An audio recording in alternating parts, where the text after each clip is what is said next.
Brothers and sisters, Assalamu alaikum, and welcome again to this weekly webinar with me, the moderator, Sayyid Mahdi Abidi. As you know, the topic of this webinar is Quranic lifestyle. It is a topic that is discussed every Thursday evenings.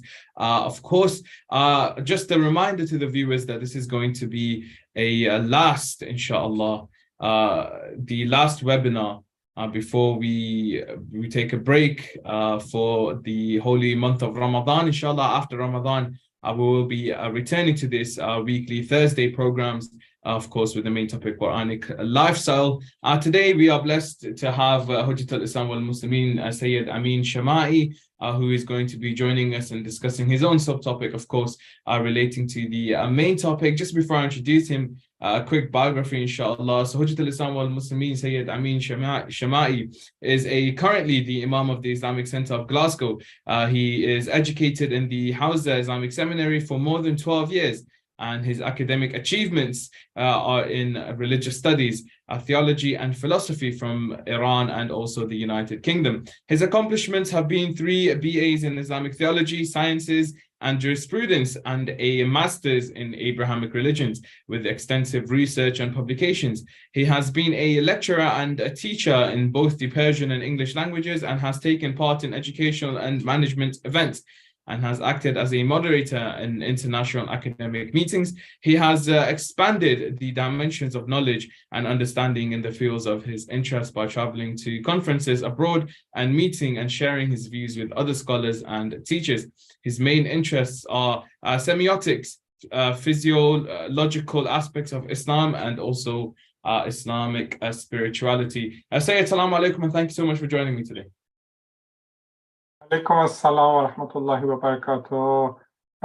Dear brother Mahdi Abidi, salam alaikum, brother Faraji, and other brothers in the Islamic Center of England, and also our dear viewers, assalamu alaikum wa rahmatullahi wa barakatuh. I would like to take this opportunity to congratulate all on the beginning of the holy month of Ramadan. So the holy month of Ramadan is around the corner. So inshallah, I will ask Allah subhanahu wa ta'ala to grant us a successful and fruitful the holy month of Ramadan, inshallah. Inshallah, thank you so much. I do believe that just before we get into the webinar, actually, a reminder to the viewers that if you are watching this, you can send in your questions throughout the webinar, and at the end we will have a 10 to 15 minutes question and answer session in which your questions will be moderated from me to our dear guest. Sayyid, I believe you have a presentation for the viewers. If you can, inshallah, share the presentation and we can begin, inshallah, today. By all means. Thank you very much for your kind introduction. And inshallah, yeah, we can begin. Again, أعوذ بالله من الشيطان الرجيم بسم الله الرحمن الرحيم سلام عليكم ورحمة الله وبركاته. Thank you for having me. So this is another presentation, the second presentation on stress management in the Holy Quran. To be honest, the first day that I just wanted to find the relationship and connection between stress management in the Holy Quran and modern techniques of stress management, I didn't think it is like a vast ocean that the deeper you dive in, the more information you get. And so it's not easy to talk about. And I thought maybe in just 1 or 2 hours, I can cover the whole topic, but I was wrong because my information was limited, and it still is limited. But inshallah, we are doing our best to have to share my knowledge with you, inshallah. And I ask Allah subhanahu wa ta'ala to make this knowledge a useful knowledge.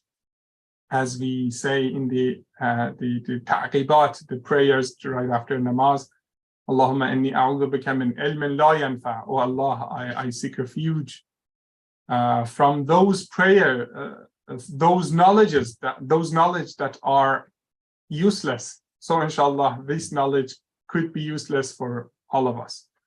So it is our second session on stress management in the Holy Quran, or we can say part 2. In the previous session, we said in the Holy Quran, we cannot find any word or anything related to, the word stress, you cannot find it directly and without any change or without any inference in the Holy Quran. But if you search deeply, you can find something related to stress. Why? Because stress was introduced in modern psychology in 1930, but by Hans Celia or something. So this is a modern notion, and the Holy Quran was revealed 1300 years ago to the Holy Prophet of Islam. So we can now find a modern terminology in the Holy Quran. However, there are something that we can really enjoy and we can really learn, that how deep the ocean of the Holy Quran is, because now our knowledge is advanced, especially in humanities, I mean in psychology. But again, there are lots of raw resources in the Holy Quran that we can find, and we can send it to our processors, and the outcome will be something that we didn't expect. So because the Quran is an everlasting miracle, so we can learn day by day. And this is a kind of methodology that we are changing our methodologies and we learn more. Okay, what stress used to be called? In the history. Okay, we talked about Hans Zelia. Okay, but it was introduced on 1930, so 1936. What is stress used to call before 1936? So this is a good question. But I'm having some technical. Before Hans Zelia introduced the concept of stress in 1936, there were other terms used to describe the physiological and psychological responses to challenging situations. Some of the earlier terms used to describe stress-like conditions include strain, distress, nervous tension, or overstrain. So these are something that before 1936, some terms that indicating the psychological pressure, that nowadays we call it psychological pressure, stress or distress or psychological stress. This is something modern.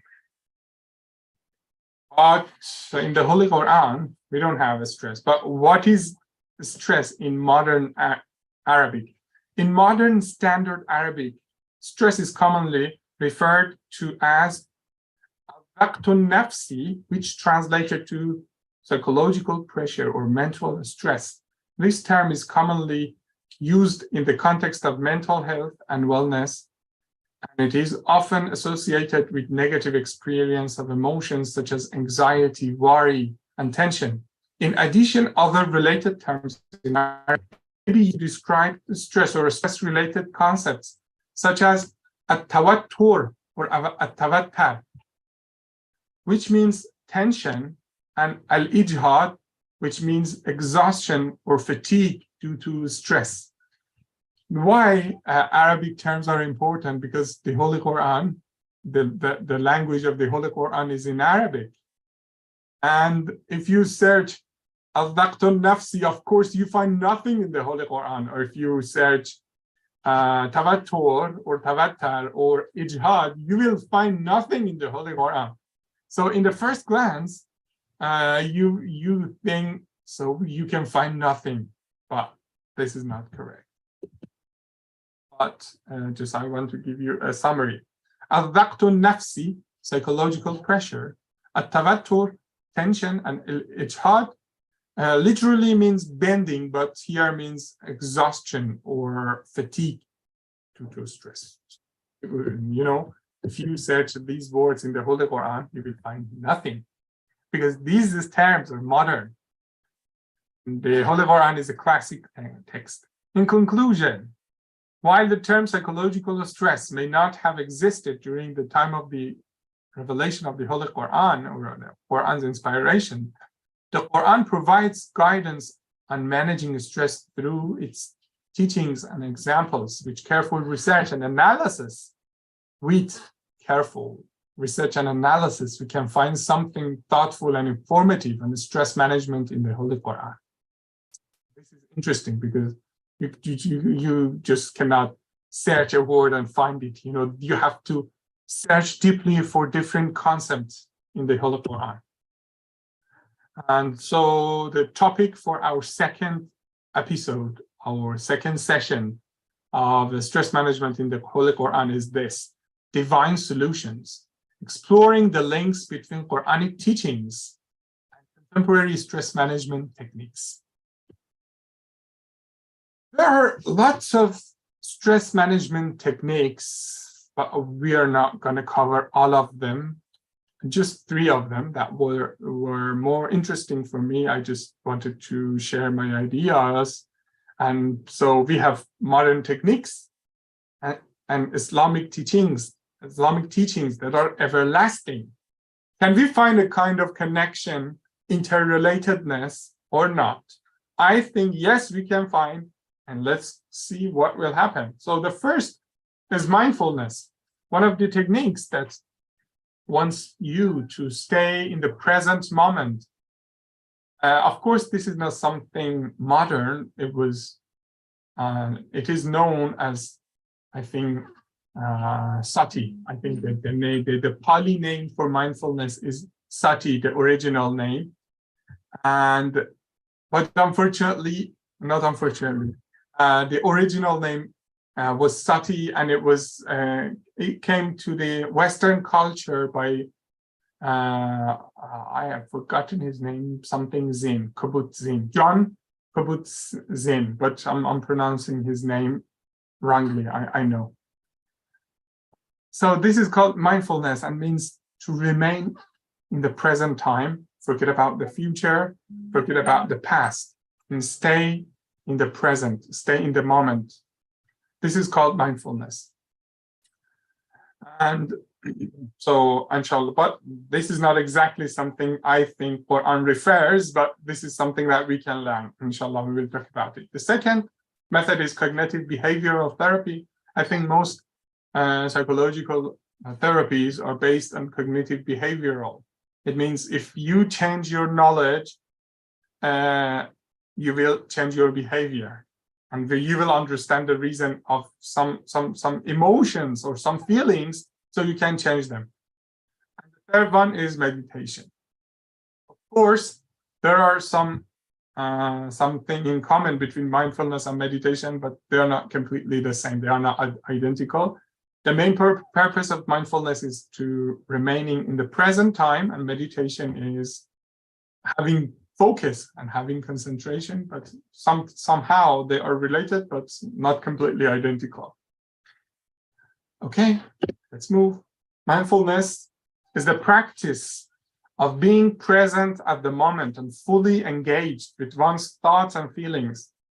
The Holy Quran teaches us to be mindful of Allah's presence, focus our attention on Him.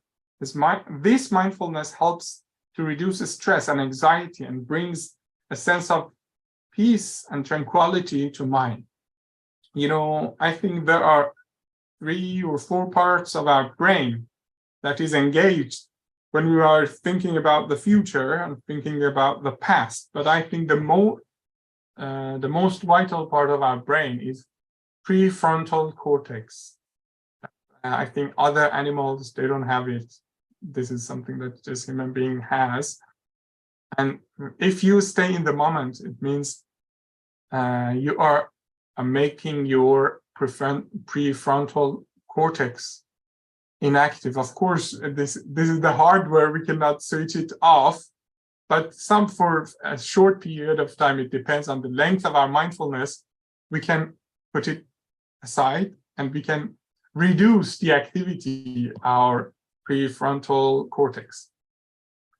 But what are the differences between the mindfulness that we can learn from the Holy Quran and something that it is nowadays common in modern psychology? Mindfulness is a concept that could be found in the Holy Quran and is emphasized in many different ways. By being mindful of Allah's presence, trusting in Him, And striving for righteousness, believers can strengthen their faith and live more fulfilling lives. The Holy Quran encourages believers to practice mindfulness in many different ways. Okay, this is the first difference between modern psychological mindfulness and the Quranic mindfulness, or thinking about Allah subhanahu wa ta'ala. And because what is the difference? In mindfulness, we are thinking, and for example, usually they say you need a kind of anchor, and that anchor, for example, can be your breathing. When you are breathing, or when you are inhaling and exhaling, you are thinking about nothing, just your breathing. So this is mindfulness, and this can help you to remain in the present time and forget about the future, forget about the past. But in the Quran, it is not exactly the same. You can learn 3 types of Quranic mindfulness, if you can put it that way. I don't know, because I'm just in the beginning of the way. I don't know. I'm not sure about most of the things that I'm telling you. Okay, mindfulness in the Holy Quran. A, dhikr. What is the meaning of dhikr? Remembrance of Allah. Are there any verse in the Holy Quran? Yes, inshallah, we will talk about that. The second, mindfulness, being mindful of Allah subhanahu wa ta'ala, is trust in Allah. The third type is being mindful of our actions. Okay, let us continue. One of the most important ways that mindfulness is emphasized in the Holy Quran is through the concept of zikr, or remembrance of Allah subhanahu wa ta'ala. The Holy Quran frequently instructs believers to remember Allah and to be mindful of His presence in their lives. For example, in Surah Al-Baqarah, verse 152, Allah says, so remember me, I will remember you. This verse encourages believers to be mindful of Allah's presence and to remember Him constantly in their thoughts and actions. Okay. This is the verse in Arabic.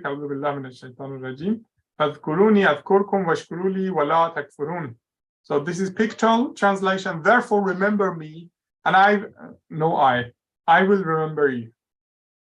In the study Quran, a new translation and commentary under the supervision of Dr. Sayyid Hussein Nasr. So remember me, and I shall remember you. Give thanks unto me, and disbelieve not in me. So if we remember Allah subhanahu wa ta'ala, Allah subhanahu wa ta'ala will remember us. And we can stay in the present time, in the moment. And of course, maybe, I don't know, our anchor can be our breathing, but we should think about the presence of Allah subhanahu wa ta'ala and think about we're not alone here. Don't forget, of course, modernism, or before that, Enlightenment, and before that, I mean, humanism in 16th and 17th century, and after that, Enlightenment, and Industrial Age, and now information technology age is a big achievement for the human being.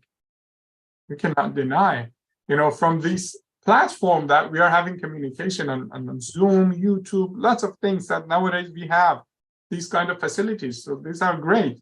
I don't want to undermine their importance and also their usefulness. At the same time, after Enlightenment, we remembered we are a kind of a species among other species. What is our difference? What is our differences between us and other creatures, between other species? Human being is one species among others, and we are all alone here because they said, okay, we no more need God. Nietzsche said, Friedrich Nietzsche said, God is dead. So, okay, without God, what do you have? You're all alone. So you will expose yourself to a kind of loneliness that you cannot tolerate. But here in mindfulness, remembrance of Allah subhanahu wa ta'ala it could be a way of mindfulness, but You're not alone. You know, a know-it-all, an omniscient, and omnipotent, and all-merciful is there and thinking about you, and you're not all alone. So this is not something that we can just say, okay, no, we can learn, but we should thank mindfulness methods that they reminded us what is the modern way of mindfulness. But of course, we have beautiful and important content. So this is modern technique and classical content. They can work together. Let's move. And that verse of the Holy Quran, Surah Baqarah, verse 152, according to some interpretations, one remember God through praising him or thought acts of obedience. So these are narrated by, these are something that I'm just sharing with you, the commentary or exegesis of the verses of the Holy Quran from the study Quran. According to some interpretations, one remember God through praising him or through acts of obedience, and God then remembers one through forgiveness. Famous hadith Qudsi. What is hadith Qudsi? Sacred hadith in which God is quoted, but which is not part of the Quran. So what is the hadith Qudsi? God Most High says, I am as my servant deems me to be. I am with him when he remembers me. Whosoever remembers me within himself, I shall remember him in myself. Whosoever remembers me in company, I shall remember him in company better than them. Should he approach me by a hand, I shall approach him by a cubit. And should he approach me by cubit, I shall approach him by fathom. Should he come to me walking, I shall go to him running. This verse is one of the Quranic foundations for the spiritual practices of the methodical remembrance of God, zikr of Allah, which is the central practice of Sufism, alluding to the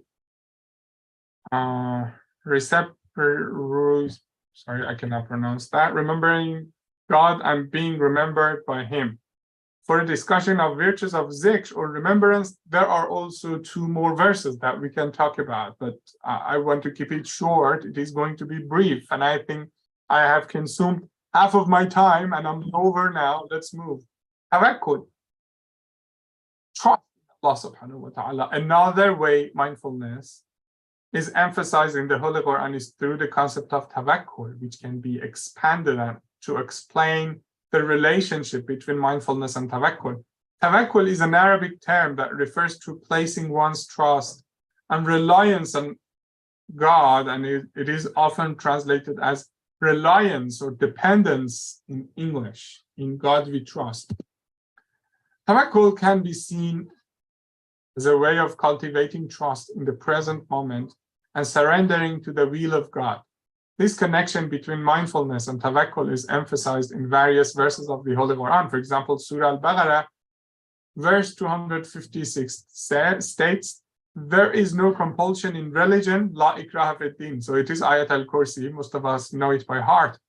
The right direction is henceforth distinct from error, and he who rejects false deities and disbelief in Allah has grasped a firm handhold that will never break. Allah is hearer, knower.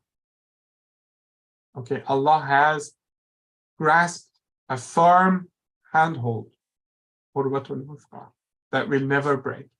Again, because we think we are the owner of everything, we are the owner of our lives, our children, our families, our everything, and I think, so this is mine, so I should control everything. But if you just remember, you are not the owner of even yourself, and Allah is the owner, and you are just a user. Leave everything to him and just do your duty. Of course, we should know our duty, we should fulfill our duties, but forget about the results, because you're not the responsible for results. So this can gives you a nice relief, and you will think, okay, Allah is watching me and He will sort it out for me instead of that. This is a great way of losing your stress. Tawakkul can be seen as a way of cultivating trust. I think this is. While this verse may not explicitly mention mindfulness or tawakkul, it emphasizes the concept of absolute trust in God and the recognition of His power and control over all things. In Islam, mindfulness is often seen as a way of surrendering to God's will and being present at the moment rather than worrying about the past or future. Tawakkul is a natural extension of this mindfulness, as it involves trusting and relying on God. Other verses in the Holy Quran that emphasizes the connection between mindfulness and tawakkul include Surah Al-Anfal, verse 2, which states, "Indeed, the believers are those who, when Allah is mentioned, their hearts become fearful." إِذَا ذُكِرَ اللَّهُ الْمُؤْمِنُونَ. Sorry, I'm not sure about the Arabic, the verse of the Holy Quran. إِذَا ذُكِرَ اللَّهُ وُجِلَتْ قُلُوبِهِمْ. When the name of Allah is mentioned, they feel a kind of fear or khashiyah in their hearts. And when His verses are recited to them, it increases them in faith. زَادَهُمُ اللَّهُ إِيمَانًا. And upon their Lord they rely.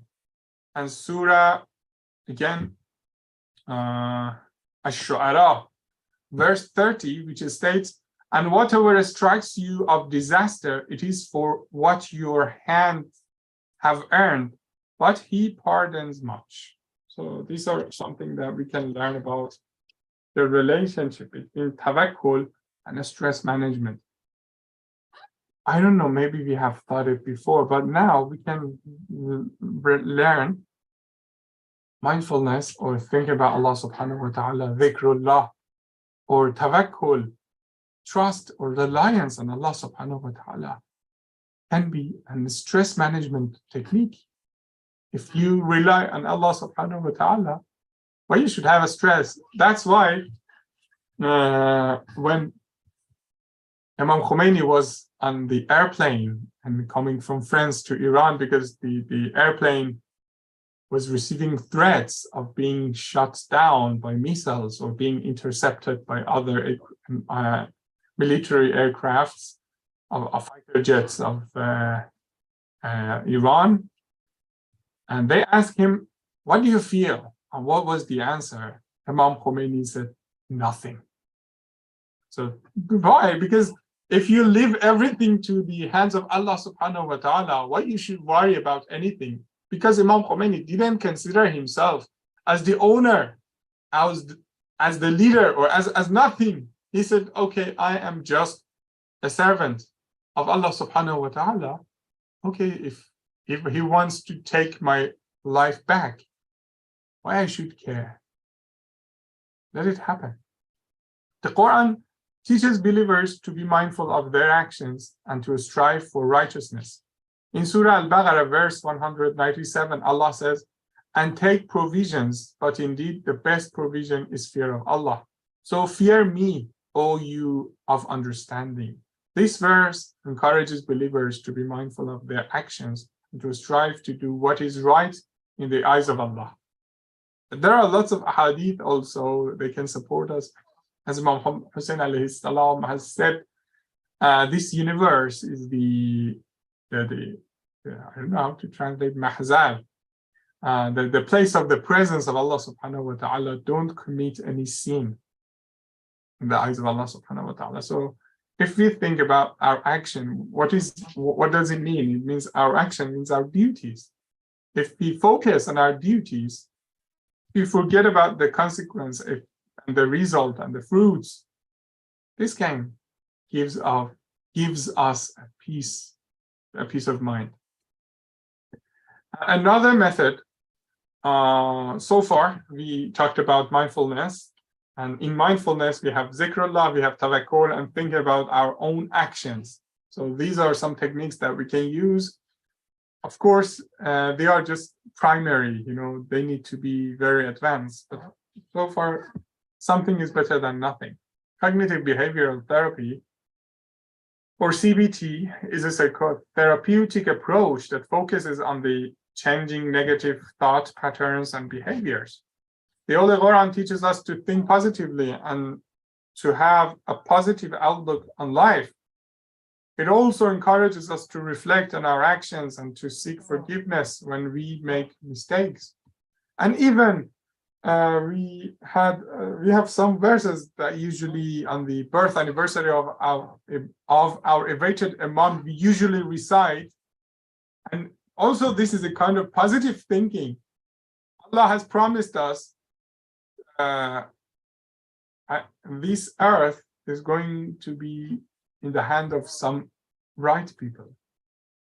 This is, at least we are sure about the end, that everything is good. In the middle, we have to do something. Say, O my servants who have transgressed against themselves, do not despair of the mercy of Allah. Indeed, Allah forgives all sins. Indeed, it is He who is the forgiving, the merciful. Again, the Holy Quran. If we change our mind, we change our life. And so in cognitive behavioral therapy, in this area, there are lots of ahadith, lots of the verses of the Holy Quran that we can talk about. But as I said, this is just primary, and I cannot cover everything in just 1 hour or 45 minutes. In this verse, Allah addresses those who have transgressed against themselves and committed sins, encouraging them to avoid despair and instead turn to His mercy and forgiveness. This message aligns with CBT's emphasis on developing a positive and hopeful outlook, even in the face of difficult circumstances. The verse also emphasizes the power of forgiveness, which is a key component of CBT. Cognitive behavioral therapy teaches individuals to forgive themselves for past mistakes and focus on making positive changes in the present. Overall, this verse from the Holy Quran highlights the importance of developing a positive and hopeful outlook, practicing forgiveness and seeking help and guidance when needed, all of which are key principles of cognitive behavioral therapy.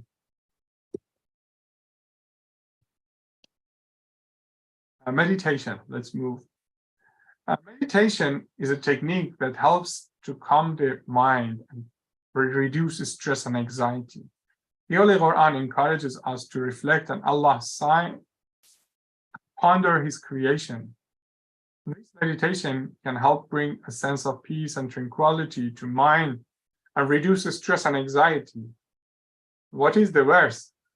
Verily, in the creation of the heavens and the earth, and in the alteration of night and day, there are signs for people of understanding. So there are some signs of Allah subhanahu wa ta'ala. What does it mean? It means if there are signs of Allah, it means those signs are signifiers, and Allah is the signified of those signifiers. So if we focus on those signifiers, we should see something of Allah subhanahu wa ta'ala, and this can be a kind of meditation technique. So this is, and of course, when we think about the vastness of the universe and also the creation, of course, we forget everything. We are very tiny piece of existence in the vast universe, who we are, So this can gives us a kind of calmness. So we should always have a stress.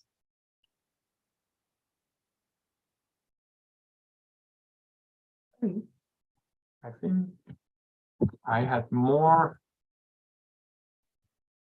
but I don't know what happened.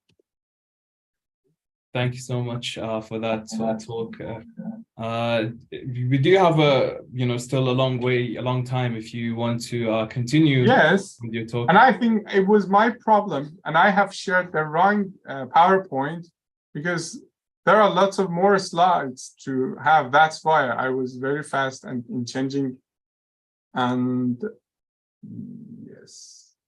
Yeah. Sure, inshallah, you still have about 10 to 15 more minutes, dear Sayed. Yeah. If you can find the presentation. We do have a few questions, but it won't lead to the end of the webinar. So you do have a little bit more time for you to, you know, talk on the subject that you want to talk on, if you'd like to continue talking. Yeah, sure. It's up to you, but yes, I can continue. Yeah, inshallah, you can. Please, please do continue. Yeah, I cannot find. But yeah, there are lots of time, so we can think more about the verses that we just skipped, and we fast forwarded them. Now we have more time to think about, and for more contemplation here, of course. Yeah. Okay, inshallah. We can continue for about 10 to 15 more minutes. No worries. We'll have okay. As we said in the first session of stress management in the Holy Quran, we said there are 3 levels of nafs in the Holy Quran. The first level of nafs is nafs ammare, or a kind of self that is keep ordering us, and it keeps asking us. And the second is nafs lawwame, the blaming nafs, the blame that the nafs that if we do something wrong, it blames us, and it is called conscience. And the third level of nafs that when we are talking about them, that's nafs, which is nafs of mutma'innah or mutma'innah. So this is the third level. Of course, when we are talking about ourselves, we are stuck between 2 nafs, nafs ammare and nafs lawwame, or the blaming, the ordering and the blaming nafs, and not about nafs mutma'innah. So when we are there, it means we need these techniques. But as I told you, for example, about Hazrat Ibrahim, Allah Nabiyyina wa alihi wa alayhi salam, people were about to throw him in fire. He was calm. He had no problem with that. And he had no stress because he had nafs mutma'innah. But about us, these are techniques that help us more. So being mindful of Allah subhanahu wa ta'ala. So this is one of the techniques. This is not something new. These verses are inspired to the Holy Prophet of Islam 1400 years ago. But these methods are something newly introduced to us, and we can apply. And so, yeah, we were here, mindfulness in the Holy Quran. We have zikr, we have tawakkul, and we have being mindful of our actions.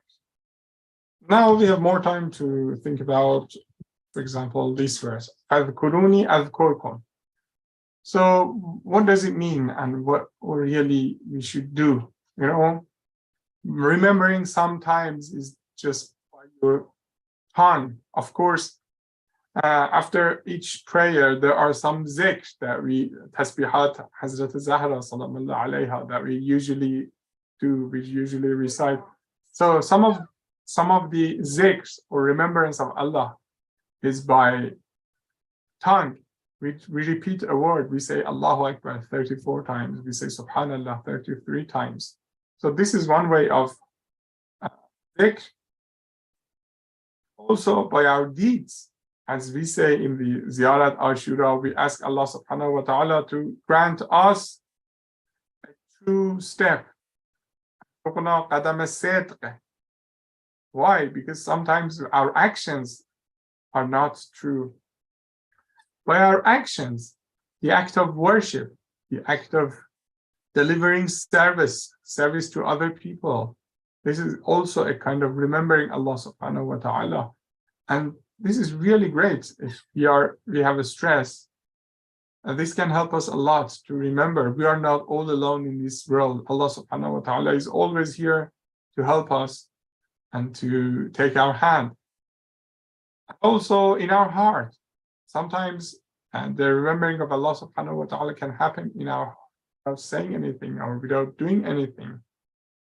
Of course, that's why when we have a look at the life of the Holy Prophet of Islam, we can see there are lots of amal before sleep that the Holy Prophet of Islam used to do.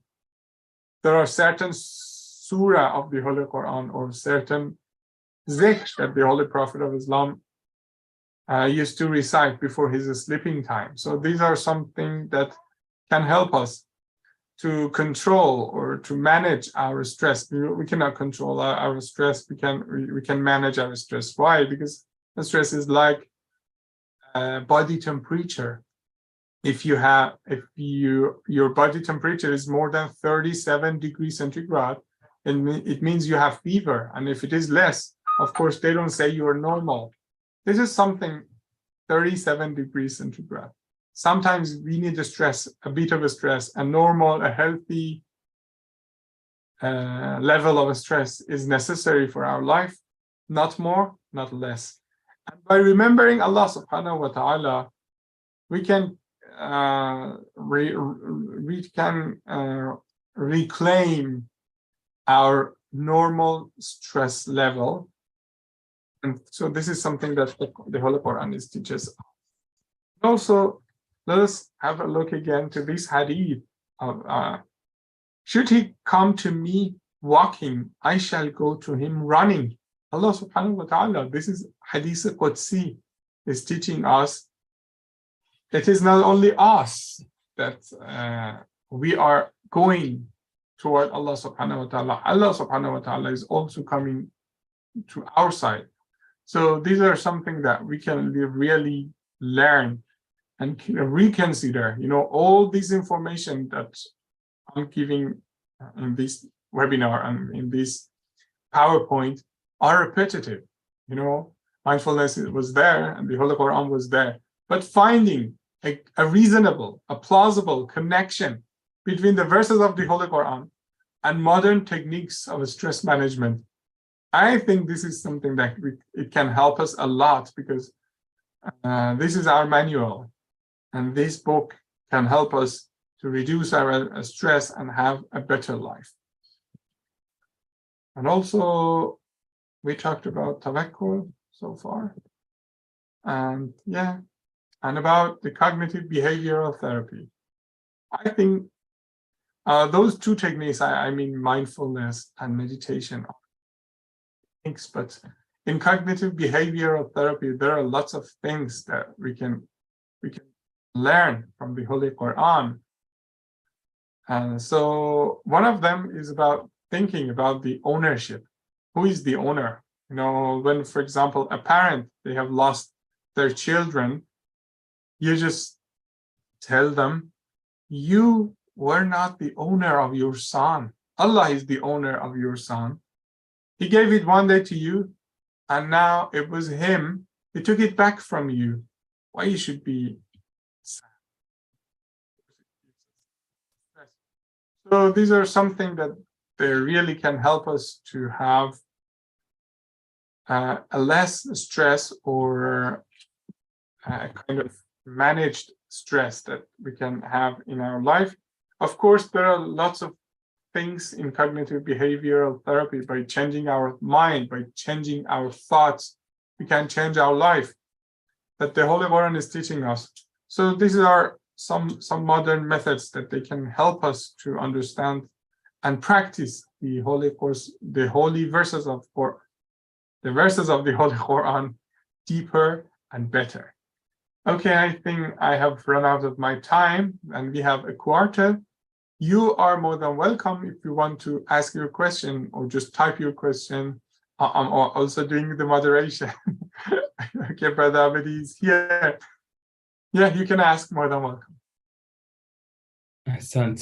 Thank you so much for that enlightening talk. Of course, it is a topic that everyone sort of needs to understand, especially from an Islamic perspective, because obviously everyone goes through a level of stress in their day-to-day lives. The first question I have here for you is in regards to stress management, of course, in the Western world. Do you think the Western way of life is something that coincides with the Islamic way of life? This is a very broad and general question. You can say both yes or no. It depends on your personal lifestyle. And also the Western culture also is a broad term. There are lots of Western cultures, but they are not the same. They are not identical. For example, in West Europe or the East Europe, or I don't know, in, for example, Northern America. So the cultures are different. But generally, for example, you can talk about consumerism, or I don't know, the speed in our life. And it reminded me a book, a novel, and also a movie, Tuesdays with Morrie. And what is the story of Tuesdays with Morrie? A retired sociology professor at university has a student. His student is a journalist in NBA, National Basketball Association in the United States. And of course, if you're a journalist, speed is very important. You have to do everything quickly. You need to publish because it's news. It has to be hot. Like a pizza that you deliver, it has to be hot. Otherwise, people don't buy it. And he goes to visit his professor, Morrie, and it is really great. There are lots of lessons that they can teach us. But regarding to your question, the Western way of life, I can tell you, this is speedy life that we have. We are always in rush. So this is something that this life, that because we are inundated in technological gadgets, our mobile phones, our laptops. Of course, these things are not something really helpful for our stress management. I think we are not supposed to be available on our phone 24/7. Otherwise, we cannot control manage our stress. Santa, thank you. A reminder to viewers that this is, inshallah, going to be the final webinar before the holy month of Ramadan. Inshallah, after Ramadan, the Ramadan break, we will be having, these webinars weekly again, inshallah, every Thursday evenings. The next question I have for you, Seyed, is again in regards to stress, since your topic is about stress, is that can you give any Islamic practices that may help in relieving stress? Of course. I think that was the topic of our today's webinar. Yes, I said when we are talking about zikr or mindfulness, it can be our daily prayer, our five times of our daily prayer can be a good opportunity of thinking about Allah subhanahu wa ta'ala and forgetting everything. The Persian poet, Sa'di, has a very beautiful poem. He says, by saying, when we say Allahu Akbar, we use our both hands, and we are saying, we are putting everything, sorry, let me just mute my mobile, but this is late, but better than nothing. Yeah, when we say Allahu Akbar, we put everything behind, and we just think about one thing. So even in the whole, in our 5 times daily prayer, we can reconsider, we can be mindful of Allah subhanahu wa ta'ala, and we can consider it as a zikr, as the remembrance of Allah subhanahu wa ta'ala. So yes, the teachings are already there. For example, the holy month of Ramadan, I said we have a speedy and quick way of life or lifestyle. But what happened to the holy month of Ramadan? Because we are hungry, we are thirsty, we are not in that rush. that kind of tranquility or tuma'nina in Arabic comes to our life. So all of them are like that, but it depends on our point of view, our outlook. The modern psychology can give us that outlook, but everything is already there. Santa, thank you so much. And do you think the East Asian methods of relieving stress in terms of meditation or the Buddhist practices, do you think that is permissible in the religion of Islam? Are we doing it as a kind of practicing the Buddhist rituals or something? In the Holy Quran, it says, الَّذِينَ يَسْمَعُونَ الْقَوْلِ, those people who are listening to different speeches, and يَتَّبِعُونَ أَحْسَنَهُ, and they follow the best of them. We are not practicing mindfulness as a Buddhist technique or as a Buddhist teaching, but if something is helpful, why we should ignore it? And the Holy Prophet of Islam said, "Utlubul ilm walau bis-sin." The Holy Prophet of Islam said, yes, you should seek knowledge, even if the knowledge is in China. Of course, it doesn't mean necessarily China. It means from different cultures, from different religions. Yes, we can learn. But if you have that intention in your mind that I'm doing this for the sake of, for example, Buddha, of course, in Buddhism, they don't have time to think about Allah subhanahu wa ta'ala, not Buddhism, in Dharmic traditions. That's why they are called Dharmic. Dharma, this is their first priority. So they don't have time to think about Allah. I was just kidding. Yes, if you have this intention or niyyah in your mind, I'm doing this for the sake of Buddha, of course, you shouldn't do that. But yes, you're performing your daily prayer, and by just remembering the names of Allah subhanahu wa ta'ala that you are pronouncing in your prayer, new meaning in your day, you can find in your daily salat or daily prayer. Why not?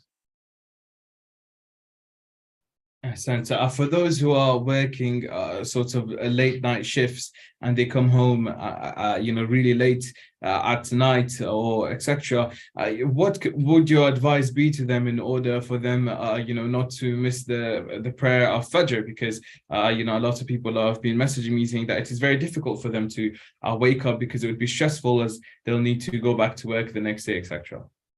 I really appreciate those brothers and sisters who are asking these questions.